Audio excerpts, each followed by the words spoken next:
नमस्कार दोस्तों, जय हरि विष्णु। स्वागत है आप सभी का हमारे चैनल पर। दोस्तों, आज मैं उत्पन्ना एकादशी व्रत कथा लेकर आप लोगों के समक्ष उपस्थित हुई हूँ।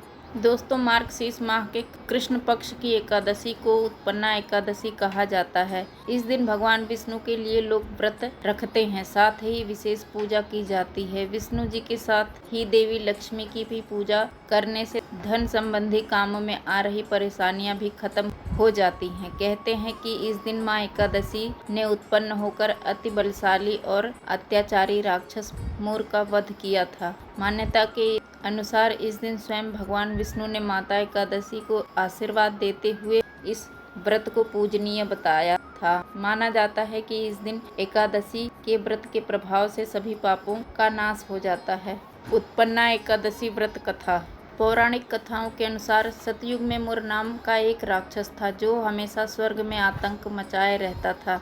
देवी देवता मुर से परेशान होकर भगवान शिव की शरण में पहुँचे। भगवान शिव जी ने उन्हें भगवान विष्णु के पास जाने को कहा। देवताओं की अनुनय विनय पर भगवान विष्णु ने मुर से युद्ध करना स्वीकार किया। कई सालों तक भगवान विष्णु और मुर के बीच लड़ाई चलती रही। दोस्तों, इसी बीच भगवान विष्णु को नींद आ गई। लड़ाई बीच में छोड़कर ही भगवान विष्णु एक गुफा में जाकर विश्राम करने लगे। मुर ने उन्हें सोता हुआ देखकर उन पर तलवार से वार करना चाहा, लेकिन तभी भगवान विष्णु के शरीर से एक कन्या प्रकट हुई और उसने मुर का सिर धड़ से अलग कर दिया। दोस्तों, जब भगवान विष्णु की नींद खुली तो वो बहुत प्रसन्न हुए और कन्या को मन चाहा वर मांगने को कहा। इस पर देवी रूपी उस कन्या ने कहा कि हे प्रभु, यदि आप मुझ पर प्रसन्न हैं तो मुझे यही वरदान दीजिए कि जो भी भक्तजन एकादशी के दिन पूजा पाठ कर उपवास रखे उसे मनवांछित फल की प्राप्ति हो और उसके सारे पाप रोग दोष मिट जाएं। कन्या के ऐसा वर मांगने पर भगवान विष्णु तथास्तु कहा और कहा कि जो भी व्यक्ति ये व्रत रखेगा उस पर मेरी अनन्य कृपा होगी।